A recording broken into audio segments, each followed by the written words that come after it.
Saudara, upacara pemakaman Presiden ke-39 Amerika Serikat Jimmy Carter dimulai pada Sabtu 4 Januari dan berakhir pada Kamis 9 Januari 2025. Prosesi pemakaman mantan Presiden Amerika Serikat Jimmy Carter akan meliputi upacara penghormatan di kediaman masa kecilnya, iring-iringan mobil ke Atlanta, upacara penghormatan di Georgia State Capitol, dan upacara di Carter Presidential Center. Keluarga Carter mengundang masyarakat untuk menghormati dan merayakan kehidupan Presiden Carter selama masa hidupnya dengan memberikan penghormatan terakhir mereka saat upacara pemakaman umum, prosesi pemakaman di Washington, di kawasan pusat kota Plains atau di sepanjang rute iring-iringan mobil di Georgia dan Washington.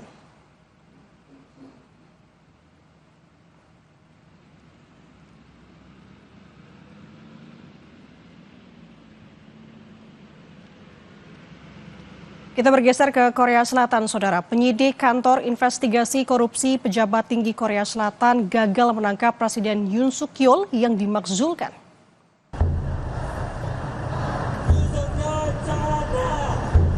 Penyidik kantor investigasi korupsi pejabat tinggi Korsel mulai meninggalkan kediaman Presiden Yoon setelah gagal menangkapnya hari Jumat ini. Presiden Yoon gagal ditangkap karena dihalangi oleh pasukan pengamanan Presiden. Rencananya penyidik akan melanjutkan kembali upaya penangkapan Yoon pada hari Senin. Sebelumnya, Saudara, Pengadilan Seoul telah mengeluarkan surat penangkapan Presiden Yoon atas tuduhan pemberontakan dan penyalahgunaan kewenangan karena mengeluarkan dekret militer awal Desember lalu.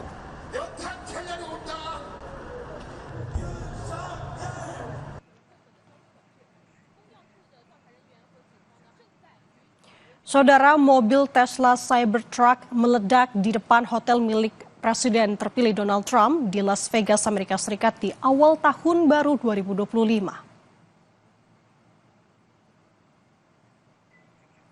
Dalam rekaman CCTV terlihat detik-detik menjelang ledakan, Saudara, terjadi pada mobil yang sedang terparkir di area valet hotel. 1 orang yang berada di dalam mobil tewas, sementara 7 orang lain yang berada di sekitarnya mengalami luka ringan. Pemerintah Amerika Serikat menduga kelompok ISIS berada di belakang kejadian ini.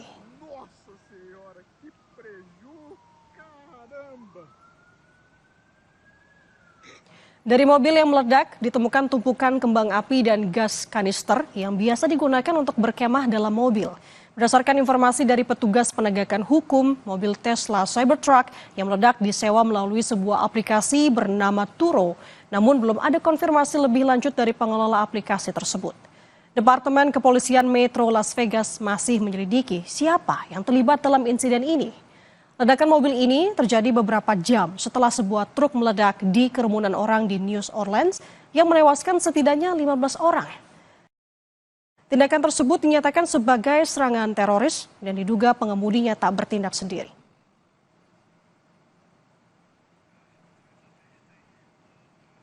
"2024 Tesla Cybertruck pulled into the area valet of the Trump International Hotel. Very quickly thereafter that, the driver, who was the sole occupant of the truck, we saw what looked like maybe some sort of smoke, and then the truck exploded. We know that Elon Musk is working with President-elect Trump, and it's the Trump Tower, so there's obviously things to be concerned about there, and that's something we continue to look at." Sementara dalam pernyataan di media sosial, CEO Tesla Elon Musk menyebut ledakan terjadi karena kembang api yang sangat besar dan atau bom yang dibawa Cybertruck sewaan itu, dan tidak terkait dengan kendaraan itu sendiri. Semua telemetri kendaraan positif pada saat ledakan. Musk juga menyebut bahwa Cybertruck justru mengarahkan ledakan ke atas sehingga tak menimbulkan dampak besar untuk sekitarnya. Bahkan kaca lobi hotel pun tidak pecah.